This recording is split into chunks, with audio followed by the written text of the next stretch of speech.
If I could go back in time, I would have told young Aaron to dive in feet first, right into the deep end. But I think in this industry, I don't think you want to wait. I think if you wait, you're going to get passed. This is the Snowball Effect. You're listening to the Marketing Playbook series, presented by the Snowball Effect podcast.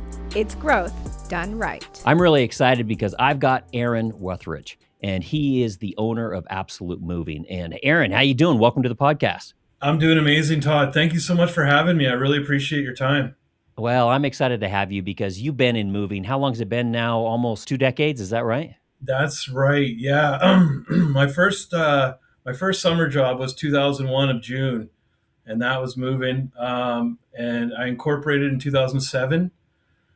I was a contractor forever, but now I'm 100% independent, getting all my work on my own, having all my own customers, keeping them happy, all that good stuff, right? This will totally date me, Aaron, but my son actually works for a moving company. He just started with a moving company. He's on the trucks, and he looked at it at first as just, hey, this is a free workout, but now he's starting to see, wow, this is a lot of work. So you going from that to where you're at now, that's actually pretty cool. Yeah, a lot of drive. In your younger years, sometimes you might coast a bit, but yeah, it's all gas, no brakes from here on out. I've got to ask because what really got you on my radar was when I started seeing posts that you and your team were doing. What is the most embarrassing or just out of control post that you or someone on your team has had so far? I was thinking about this a couple days ago. I think it's probably hard to find now. You'd have to go back. It was probably about a year ago. I did like a three-person kind of part. I was like a damsel in distress. I was a sheriff, and then I think I was like a robber kind of for like an old western thing. I was kind of on an old western. I actually got the hats there right behind me. So I was wearing three hats, I guess. That was hard, putting on a wig and talking and like. But I got inspiration from that. Oh my God, it's Rama, and he does him and his wife. So that's where I kind of pulled that inspiration from. But that was, for some reason, it was hard to just get into a mindset of like, the idea was, like a sheriff helping a damsel get like a good mover without kind of getting, like taken advantage of, right? So I only had myself, and it was late. I was at the warehouse, and I So you had, played all parts, I'm I guessing. I played all parts, and just getting myself into that mindset was difficult for sure. That was That's probably the awesome. hardest. And then to post it, I'm like, here goes nothing. And you know what? I think it got a couple hundred views. It was, no one really even mentioned it. And it was just, That's okay. You cut your teeth on something now that you and your team are doing all the time, which I love. And in fact, I'm even going to share something here. I've got to show this. Let me see here. So I've got one that I love that you were doing the other day that I've just got to share here. This is you on the phone with one of my favorite classic songs. I don't great even know the song. name of it, but it was like the "Ain't No Sunshine in My," or I can't even remember the name of the song. But check this out just to get a little flavor of the kind of stuff that Aaron and his team were doing here.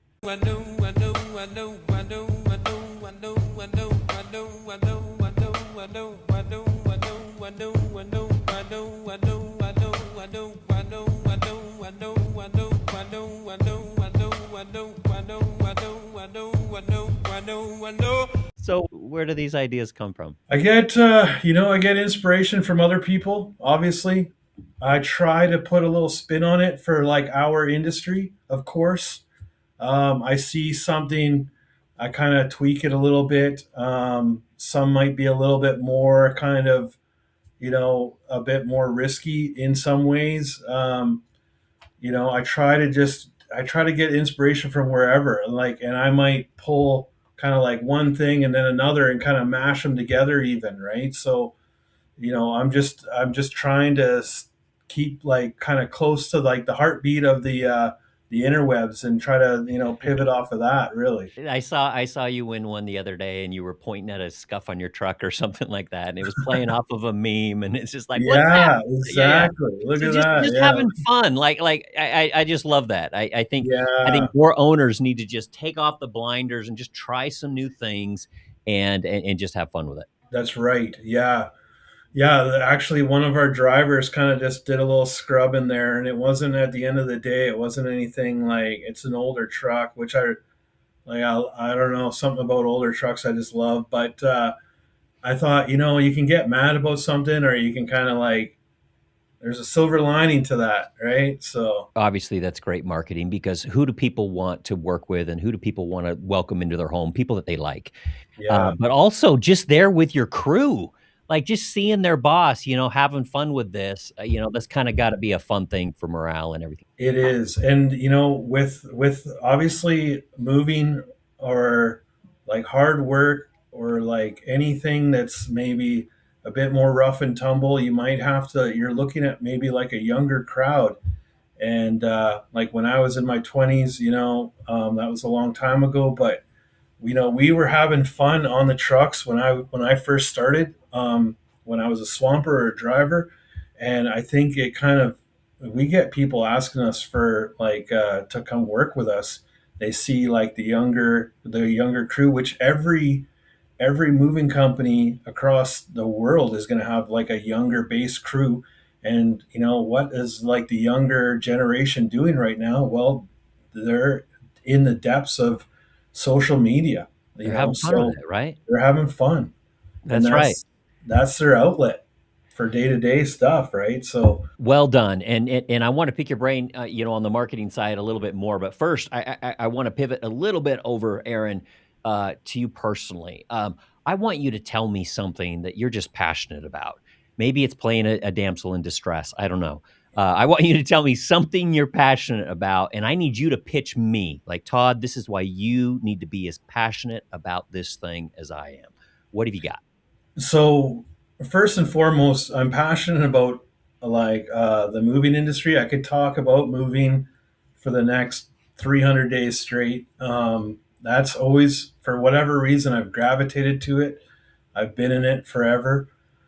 What I is it that you love so much about the I industry? have no idea. If you were to ask, if I had to answer, I don't think it's one thing. I don't think it's all the things. It's uh, I don't know. I was always good at it. I was always great with customers, right out of the gate. Like when I was a crew lead driver, I was in with the customers. That's what always set me apart from other drivers. For whatever reason, even people like on my crew would come up and say, like, I was really good with seniors as well. I don't know why. So I've always kind of that kind of like customer service. I think being around for so long as well, I remember hearing the stories of like the moving companies in the 90s, and even before that, some of the older guys that were around, hearing about moving companies in the 80s and 90s, and it was just like kind of like the wild wild west, and you could kind of, there wasn't like that, I'm going to go tell my friend or I'm going to go tell my neighbor. Well, now it's I'm going to write it in stone and it's going to be on the internet forever. I realized that kind of instantly, with our company, and like that client reputation, and making sure everyone's happy at the end of the day. That's kind of what I saw instantly when I was like kind of feeling out what I'm going to do with this company. I can totally see that now as I look at the brand that you've built.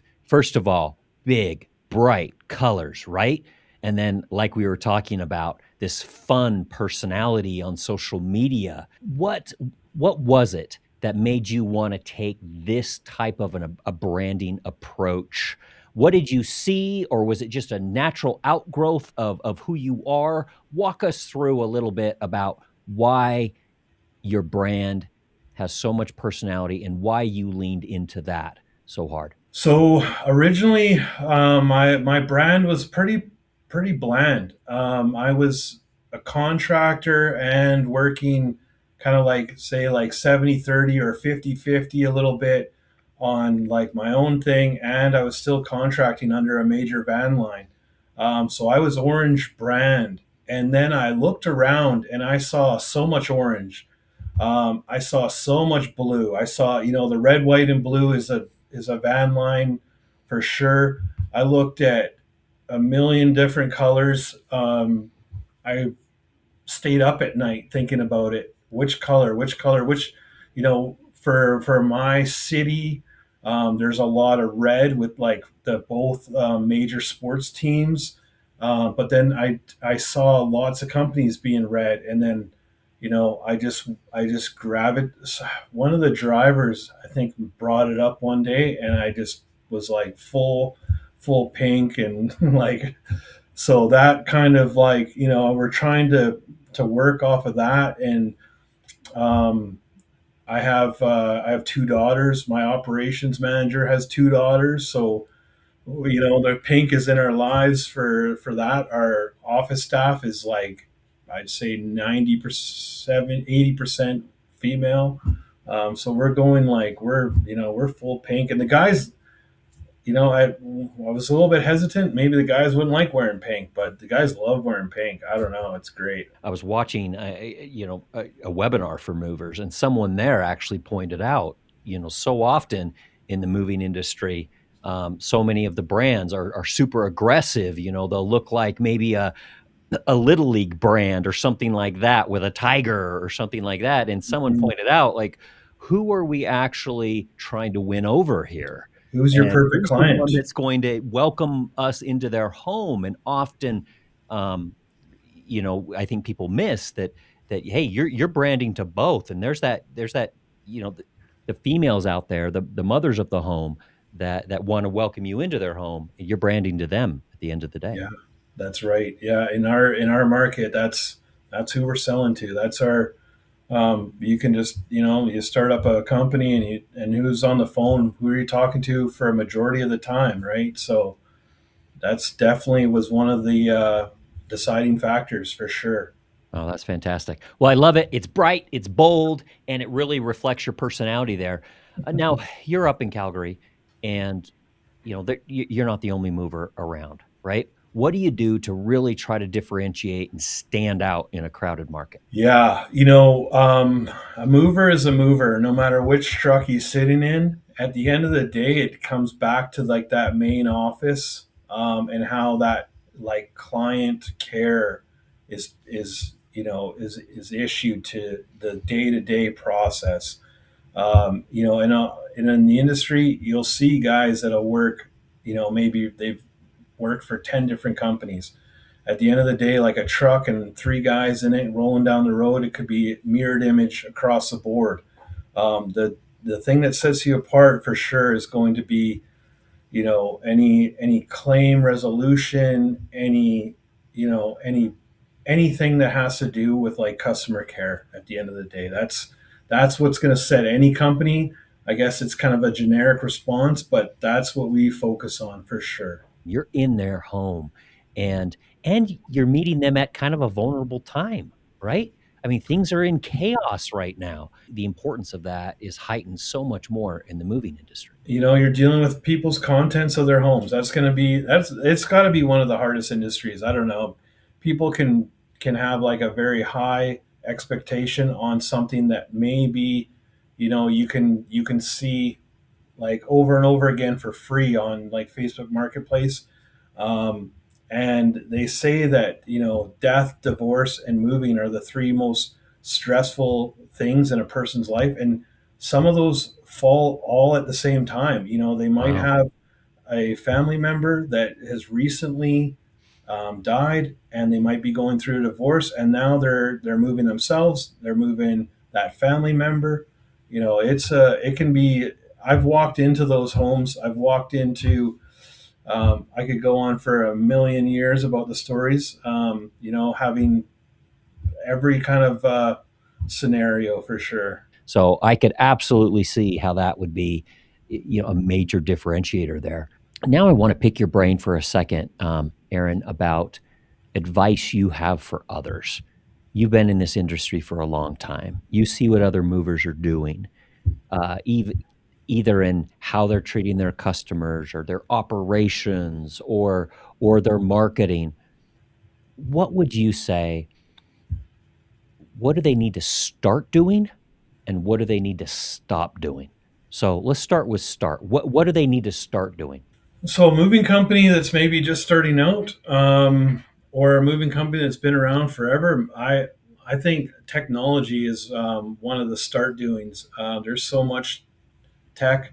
I think a lot of companies kind of maybe build themselves up that like this is all me, but there's like a CR like a good CRM is going to, if somebody's not using a good CRM, I'm sure you can kind of get through your day to day. And for like even for Snowball as well, like that kind of technology is going to help you have a great customer service based business, whichever it is.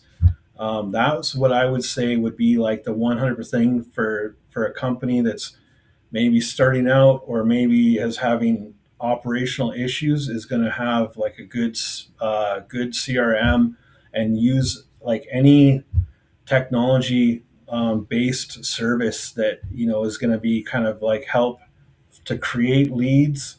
And like with all the AI that's coming into the world, it's going to be just a landslide of tools at your disposal. I think coming forward into the future, who knows what's going to be next for follow-ups and lead acquisitions and just anything like that. So really keeping like an eye on the tech for marketing as well. It could go on forever, I'm sure. I'd love that advice so much. I was just talking to I try to talk to a lot of um, early stage movers and things like that, just so I can stay plugged in on what people care about. And over the last couple of days, I've talked to two different movers that have been in the moving industry for over a decade. One of them manages all their customers all through email. Asked him, "Hey, where do you store all these past customers?" And he says, "They're all in my email somewhere." And then the other one just said he's just got things written down. And so I think you're right. We have to we have to really pivot and just start embracing technology because it's just going to become more prevalent than it is less. If I were to ask you, Aaron, where would someone start? If you're talking to someone like I just described to you, like where do they start on this technology mountain in front of them if this is new? Any suggestions there? From like an early standpoint for myself, even when I wasn't like having like a giant fleet and like booking jobs every day, I could I could just tell something was like just blatant, that a CRM, that was the first thing. um, What CRM do you use? I use smart moving, yeah, Great. and I think Super that popular. has, Yeah. yeah, and I think that has a lot to say with a lot of companies that have had great success over the last couple of years. I know that there's obviously somebody that's like making decisions in the background, but I think a lot of people that are, like, oh, I'm this like huge entrepreneur. I think that is like a system that is really, you know, behind a lot of like the work that's going into like building those empires for sure. Building a Google profile as well, that's just as important for sure. That would be the first step, I guess, is your Google, and then everything that like the spider web or the internet that all attaches to those points, right? That would be definitely a 1 and 2 punch for sure. I love it. We'll start there, and then in a matter of months, you'll be like Aaron's crew dancing around on TikTok in the warehouse. So, Right. hey, let me. Okay, what do people need to stop doing? What just drives you nuts in this industry that you look around and just say, "Movers, knock it off." I don't know. Like maybe I hear stuff about like one of the people, I'm just off the top of my head. I saw him talking about it in a reel or in a story, just like a broker selling a customer a job and then booking it and then passing it off to who knows who. I know that's a touchy subject in the moving world, right? And we get asked all the time because we get leads in that maybe we can't service. We only service Western Canada. People are asking me all the time, well, book it. And I'm like, I'm not booking it because Mm. I'm not doing that if my name's not attached. If I'm not attaching my name and then having a different provider do the service, because if it goes sideways, I'm out of control and I'm getting a percentage of that job booked, but I don't have any control over how that's handled as soon as I like hang up the phone. Like, no, I'm not, I would never attach my name to something just to make a buck. That's not, that is the least, that is like the last thing that I would even consider just to make a dollar. And I saw companies, um, make their whole profile off of that, booking moves and sending them away, right? So, You don't want to hand over your name, your good name, over to somebody else. exactly. That makes a ton of sense. Looking back over your career, Aaron, you look back at a younger you. You got into this industry when you were young. If you could go back in time, what would you tell that young Aaron? If I could go back in time, I would have told young Aaron to dive in feet first, right into the deep end. There was a lot of years where I was comfortable and I was Mm. making good money and I was, just doing whichever, kind of running my own show and maybe like one or two trucks here and there. And actually, this lady that I used to work with was just a lovely person, and she's very religious. And she said, like, because I was kind of like just talking to her one day, and I was kind of going over like some things, and she said, "Aaron, good things come to those who wait."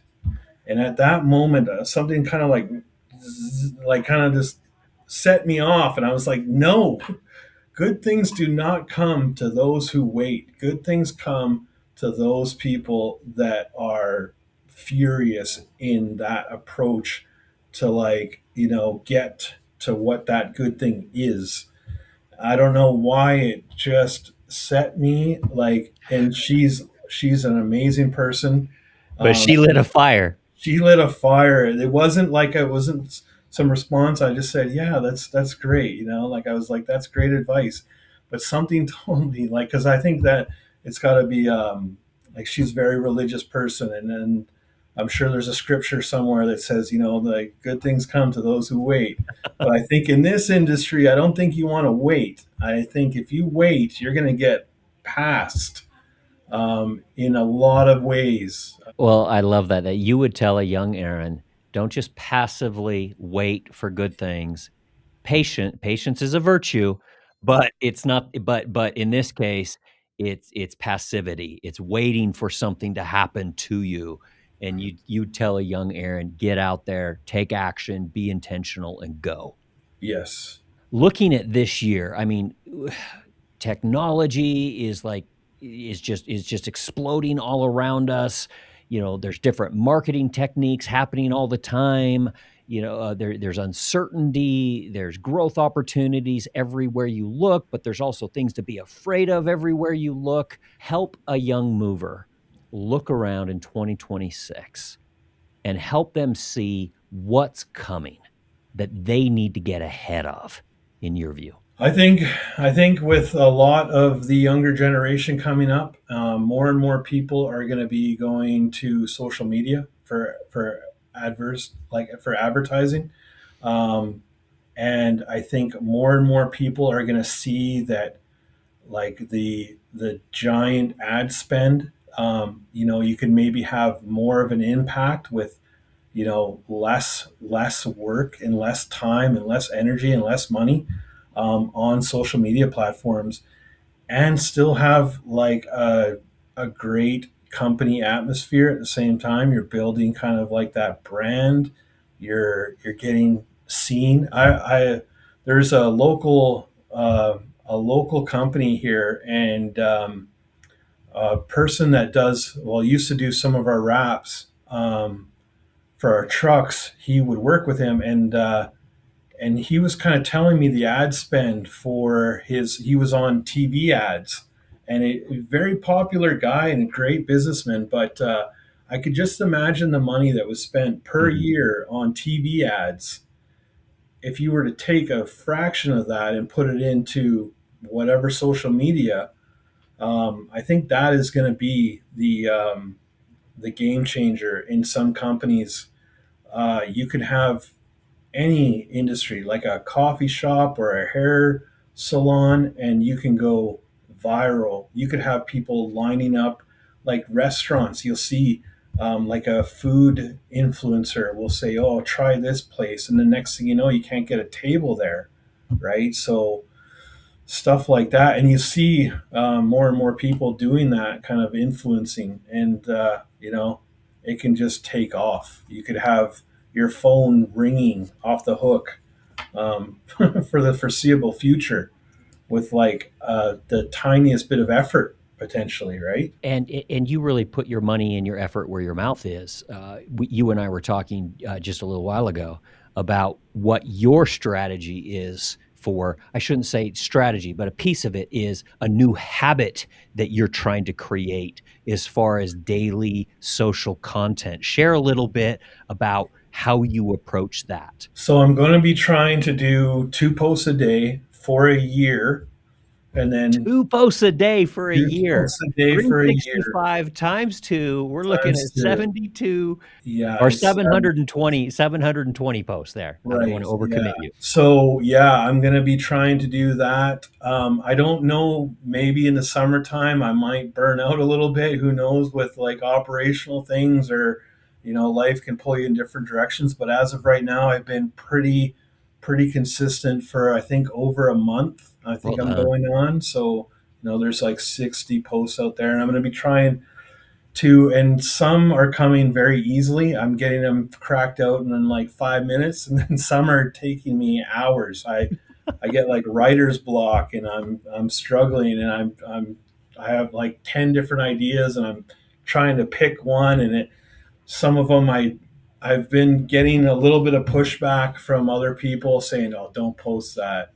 But I think like over a year, you're going to look back and you're not even going to remember that one that you were telling me not to post. That's a lot of at bats, for 1 or 2 of those to pop off, right? You're getting a Right. lot of time up at the plate, swinging, and I love that approach. What are you hoping that happens to you after that much repetition of that much creative output? What are you hoping comes from that? I feel like 2026 is going to be a great year. I'm like currently right now we're coasting, and we're doing great with the clients that we have coming in. We're handling everything. I think if it was like a tidal wave, that would be overwhelming. If something were to happen, like but that would be like great, bigger and better, right? So I love that. Well, I'm gonna share a little collage here of some of his greatest hits just in the last little while, so check these out.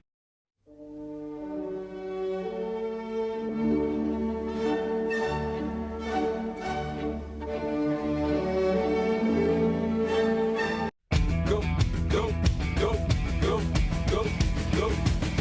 When the pimp's in the crib, mom, drop it like it's hot. Drop it like it's hot. Drop it like. You are in luck. There's a town about 3 miles that way. I'm sure you'll find a couple guys there. I just think that's fun. A couple of things, from a marketing mind here, that I'll just throw at you. One is you're building a habit. You're building a habit of production that I'm gonna be creating this content, and that habit is just you're gonna get so good at that. You're just gonna have that so streamlined where, "Oh, I wanna pull off this idea. What have I gotta put together to make that happen?" So, like, that's gonna become just a creative machine. But then yeah, also what I love about it, Aaron, is you've kinda got this Venn diagram of what that does to your marketing, what that does to, your culture internally, and then what that does for recruiting, great staff. people that want to be a part of and want to work at a place like that. I just think that Venn diagram of those three things, it's like you're getting kind of a 3-for-1 there. So from one marketer to someone who has a very good instinct for marketing, I just say kudos. Great work. Thank you. Thank you. That means a lot coming from you, Todd. I'm excited for sure. I think it's great. The social media stuff I think is amazing. It's a blast. The whole office will be like in stitches laughing some days, which I think is an amazing workplace. Especially, some days in moving it gets a little bit stressful. There's a lot going on, or there's the odd kind of curveball that life throws at you, right? So when the whole office is cackling, it's a good day. How many times have you seen a mover wrap a sofa with shrink wrap? And think about that turn, like that phrase. How many times have you seen a mover wrap a dresser? How many times have you seen a guy carry a box down a flight of stairs, right? So that's kind of like that was kind of what turned me into trying to post something to set us apart.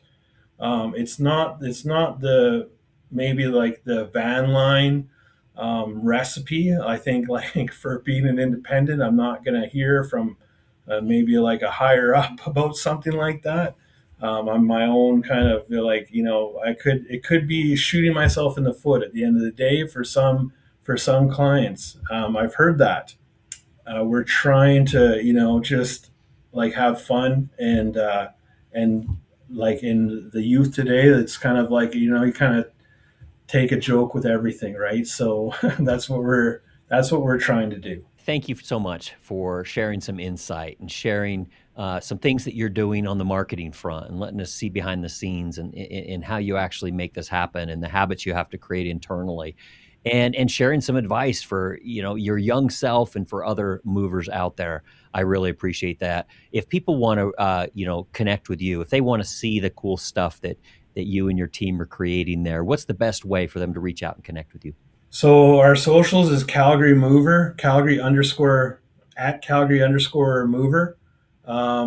across all platforms. I try to have that kind of unison for the all platforms. And that's probably the best way to follow us is just that Calgary_mover, for YouTube as well. And the platforms are a lot different. If you're from like a marketing standpoint and you want to see where we're getting some views and some not, because I have one video on Instagram is going to be I think like 700 views, which is like great, right? That's yeah, that same video on YouTube is 180,000 views. That's a lot of people, and YouTube is also obviously we all know that's owned by the big G word, right? Yep. So Google owns them. That's right. I don't think you see it as like an actual, like an ad spend. Like if I go and put in a bunch of money for next month, if I add that in for marketing next month, but if you're getting Google to like see that you're posting on their platform, they're going to be happy with you, right? So That's right. it all ties in. It's the world that we live in. So if anyone is looking for any help, it would be like free help. Please message me on any platform. I'd love to kind of just go over a couple things if you're trying to just even post whatever social media. I'd be happy to share ideas or like help each other. Thank you so much for joining the Snowball Effect. This has been great. It's fun to get someone on here that just gets it. And I mean that sincerely. When it comes to marketing and running an operation there and customer care, some people just get it. So thank you so much for joining the Snowball Effect. Yeah, thanks so much, Todd. I appreciate your time again. It's been great talking to you for sure. And for everybody that's joining, thank you so much. And we'll see you next time on the Snowball Effect. Have a good one.